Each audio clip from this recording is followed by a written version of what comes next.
When it comes to sustainability in Kiwi businesses, now is the time for action. So how are seasoned corporate sustainability leaders making progress on New Zealand's gnarliest sustainability challenges? Let's find out. I'm Jay Krangle, Head of ESG at the Sustainable Business Council.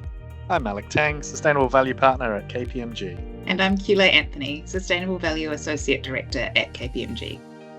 In this joint SBC and KPMG podcast series, we'll be talking with leaders in the business sustainability community in New Zealand about their efforts to shift the dial on sustainability in Aotearoa, despite challenging headwinds. Kia ora koutou katoa no mai haere mai. My name is Jay from the Sustainable Business Council. It is my great pleasure to welcome you to another episode of our Sustainability Superstars podcast. Our guest today is the wonderful Catherine Langabeer. She has worked in sustainability for 15 years and she is currently the Head of Sustainability at Woolworths New Zealand. Welcome, Catherine. Kia ora, Jay. It's great to be with you. Kia ora and welcome, Catherine. Great to have you on here.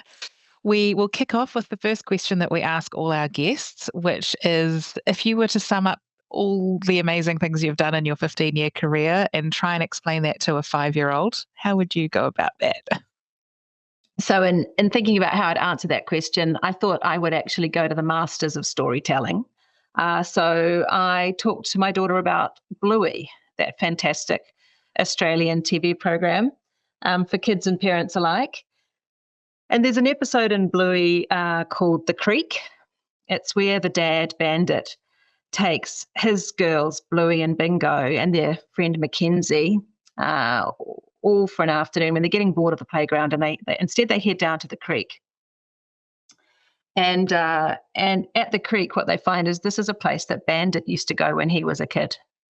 And taking his kids there, they do two things. They kind of discover the magic of nature and how endlessly exciting and awe-inspiring it is. But also Bandit rediscovered how beautiful it still was as he remembered it from his childhood.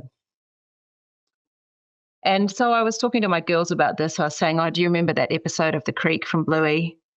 And how Bandit goes, and it's still like what it was like when he was a kid, just as beautiful, just as abundant, just as special. And they went, yep.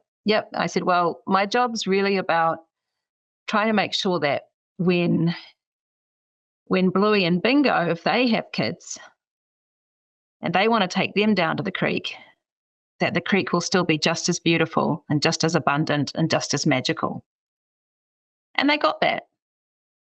And then it got a bit existential because then my older daughter, who's 8, said, oh, Mum, do you think that there'll still be humans around when the sun becomes doomsday sun? So it all got a bit heavy after that. But I think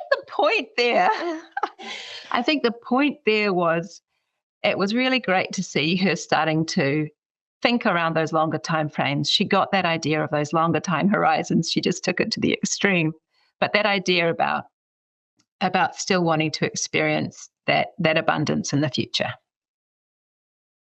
That's beautiful. Thank you. And I think perfectly illustrates the power of storytelling in this work, because I don't think anyone's answered that question like that yet on this podcast. So thank you. Your role, I know, is like many sustainability roles, is quite broad and touches on a lot of different sustainability-related issues, from food waste to emissions to the people who work at Woolworths New Zealand. What would you say is your gnarliest challenge? That's a great question. I'd actually say that from a topic or a domain perspective, none of them are what I'd call my most wicked sustainability challenge. I think the most wicked sustainability challenge is more epitomized by an experience I had at a food rescue dinner event a year ago, where I was opposite someone at the table and having a chat about food rescue, and then it got into a conversation about how much he hated the word sustainability. And then he said, oh, so yeah, what do you do? And I said, oh, yeah, I'm the head of sustainability. And I suppose what that speaks to is I think that we can encounter real challenges with achieving our goals when where do we end up in a conceptual or theoretical or abstract space when people are concentrating on the meaning of words or the meaning of concepts or what's going to happen in 25 or 50 years' time, rather than actually concentrating on the meal in front of us, the conversation in front of us, the food rescue activity that was underway. And so I think for me, a lot of the time, yes, all of those issues you described around food waste, climate change, circularity and investment in circularity in New Zealand, they are truly those wicked problems. They're really complex, they're interdependent, there are so many stakeholders. But for me, so much of it comes down to how are we talking about it, how are we building relationships, and really critically, how are our lives better today by doing this work? Yeah, definitely a tricky one, and I think something lots of sustainability people will resonate with. Do you have any tips for us on how we can bring others on that journey, or not talk about sustainability but other drivers? Yeah, I think a really great example, something that's gone really well in our business, is the work we've been doing around reducing food waste. Because we have this really ambitious goal, it's to divert all food waste from landfill in our operations and starting in our stores. And we've seen in the last couple of years, as we've really focused on this, a massive, massive turnaround, the most significant results. It's been incredibly exciting. And I think a lot of that comes down to, as I said, that focus on relationships and that focus on making things better for people today. So, for example, we could talk about the reasons to divert food waste with our store teams in terms of emissions. We could do that in terms of, reducing methane emissions if it ended up in landfill. But, and you probably won't be surprised to hear this, that the way that we've led is really much more about connecting our store teams, to our food rescue organisations, because they're our priority. Our priority is to divert as much as possible of that food to our food rescue organisations, for it not to even end up in compost. We want it to go to people. If it's surplus but good edible food, that's where we want it to go. And so we've put a huge amount of effort in empowering and connecting to our store managers and also champions within those stores, and in turn connecting them to the food rescue organisations. Basically 100% of those champions in those stores know really well and work with those food rescue organisations. So they have so much confidence in the impact that they're making to the community. They have a direct connection to it. And I think that's been a huge part of what has supported those process changes, the consistency across, more than 180 stores across 20,000 people to achieve the results that we've achieved. Nice, showing the importance of bringing people on the journey, Catherine. I really liked that. Yeah. You mentioned that you have been in the industry for 15 years, the sustainability industry, and defending it mightily when people say they don't like sustainability, I'm sure, when you meet them at networking events. But I am interested to see if have you seen the sustainability evolve? What trends have you seen? How has it kind of iterated over the years? Yeah, it has.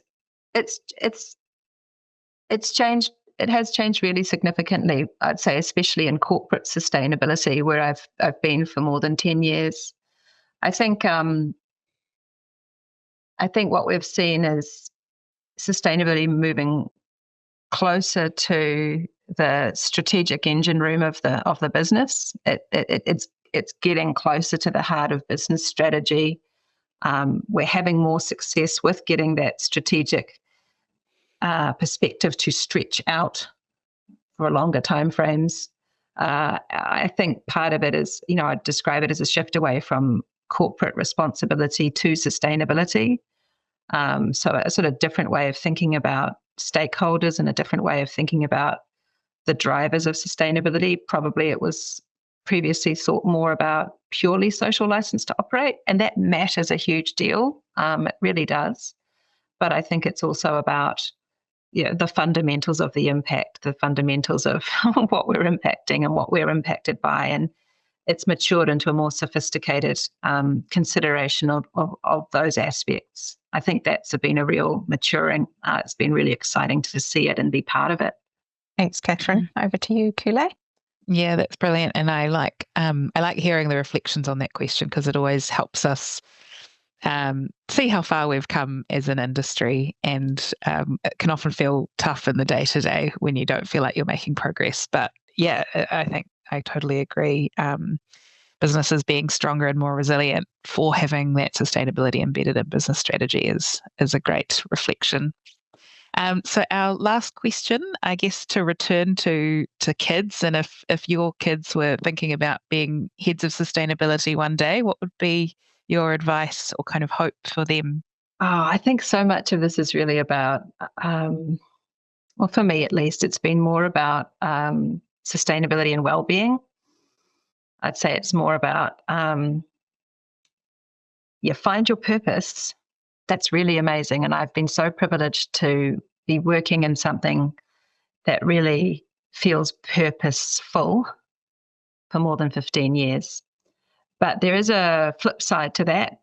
It's about feeling it really strongly.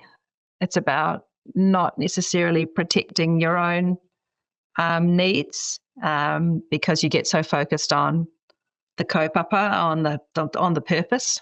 And so I would say that you need to be able to be very kind to yourself, very compassionate, and you need to be very careful about setting good boundaries. I just know so many people who work in sustainability who it feels like it's their life's purpose. But I think with that comes the risk that they give too much of themselves in service of the work. And then you get into areas like, a real risk of burnout. So I really want for my daughters to find roles that are satisfying, rewarding, purposeful, but I also want them to really put their well-being first as well. And that's something I don't think I've always been very good at doing. I do get a sense that the younger generation are perhaps a little better at doing it though than my generation was. I think we often learn to protect our own well-being once we've been through an experience of losing it, Catherine. Sometimes that is the challenging lesson we experience, and it is very helpful to keep it front of mind that we don't want to give too much of ourselves in service of the work that we're doing. It's a very, very helpful piece of advice. That's right. I mean, one further reflection on it, you can use this or not, is, I think a lot of the time I've been called passionate in my career. And with that label comes a kind of almost implication that I'm doing it come hell or high water. I'm doing it at the sacrifice of a lot. But, I'd probably say I've needed to be in my career a little bit more compassionate to myself, but possibly also a little tougher on my stakeholders. Actually, I think there's probably been periods where I've embarked on work because it felt right. It felt really good. There was perhaps some part of the business coming to the party, but we didn't necessarily have the actual remit, mandate, or permission space to do it. And so then when that happens, you're kind of doing something on the black market. This was a phrase someone used with me once. You're doing it on the black market. You're doing it on the side, and you won't be as impactful as you should be if you haven't got that upfront, explicit partnership and allocation of resources. Then you will probably end up, not achieving what you wanted to achieve, and probably at a fair degree of personal cost, or cost in terms of resource. And so I think it's also, much as I've said, setting boundaries for your kind of personal life and your work life, it's also about setting those boundaries within the organization. Just because it's the right thing to do, just because we might be passionate, purpose-led individuals, that doesn't mean that should be a license to make lots of concessions about how we go about our work. So I think that's the other really important side of it in terms of how you show up and organise yourselves and how you organise to do the work within the organisation you're in. As Blue would say, wackadoo. That is good advice, Catherine. Awesome. Thank you. Thank you for sharing your experience and some of your observations of the evolution of the profession, but also how you show up and how you lead in Woolworths New Zealand is really helpful to hear how you influence others to be able to make change as well, but finding that sweet spot between holding the line on sustainability, but being respectful of your own boundaries and the overarching way in which the business is operating as well. So thank you so much for joining us today, Catherine. That's a pleasure. Ngā mihi.